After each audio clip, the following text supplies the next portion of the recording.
Ada sebuah kisah yang menarik di bagian awal Alkitab. Ada Adam dan Hawa, dan mereka tinggal di Taman Eden. Dan segala sesuatu yang ada dalam taman ini sangat baik. Itu persis seperti yang seharusnya. Kecuali di sana ada satu pohon yang dilarang oleh Allah untuk dimakan buahnya. Karena pohon itu berbahaya dan bisa membunuh mereka. Jadi begitu saja. Jauhi pohon itu dan kita akan baik-baik saja? Betul, itu terlihat cukup mudah.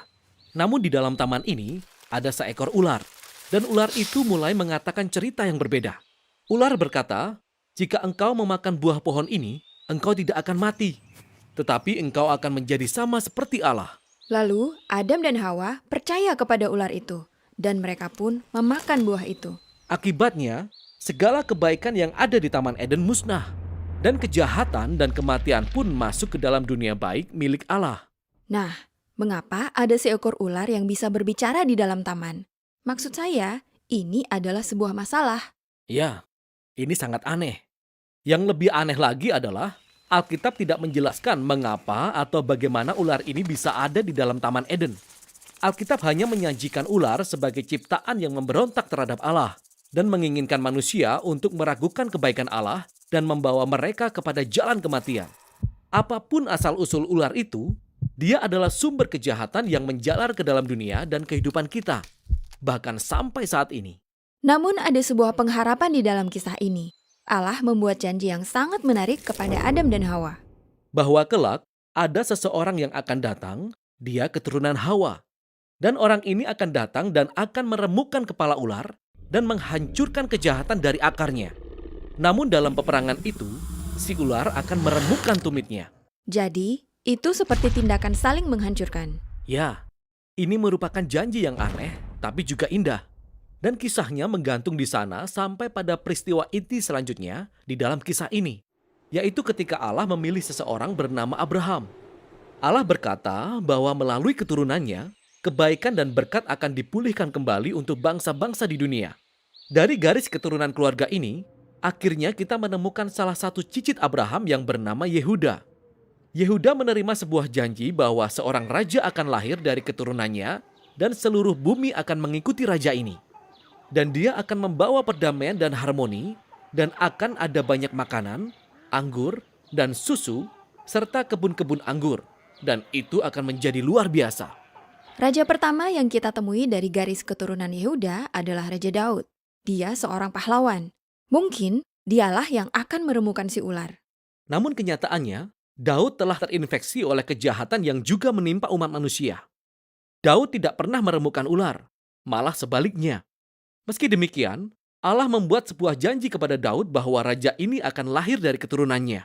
Namun jika kita mengikuti kisah ini satu persatu, setiap generasi dari keturunan Daud adalah pecundang. Mereka tunduk pada ular. Mereka memilih yang jahat. Mereka mengejar uang, seks, dan kekuasaan, serta menyembah allah-allah lain. Semuanya menjadi semakin buruk karena mereka membawa bangsa Israel kepada kehancuran. Dan kerajaan Babel yang bengis menaklukkan mereka. Sekarang tidak ada lagi seorang raja yang akan menggenapi janji ini. Tampaknya semua rencana sudah gagal. Tetapi dalam masa kegelapan ini, ada sekelompok orang aneh yang disebut para nabi. Mereka terus-menerus berbicara tentang seorang raja yang akan datang dan mengingatkan tentang janji bahwa ia akan datang dan akan mengalahkan kejahatan. Dia akan memulihkan Taman Eden. Salah seorang nabi yang bernama Yesaya mengatakan lebih banyak tentang mengapa raja ini akan diremukkan. Yesaya mengatakan bahwa raja yang dijanjikan ini akan menderita oleh karena kejahatan manusia. Dan itu akan membunuhnya. Tetapi dia akan kembali dalam sekejap. Yesaya mengatakan, oleh karena raja ini telah menderita kesakitan, maka sekarang dia menjadi sumber kesembuhan bagi orang lain. Tetapi kemudian kitab perjanjian lama berakhir. Dan raja yang akan menemukan ular yang sudah dibicarakan oleh banyak orang tidak pernah datang.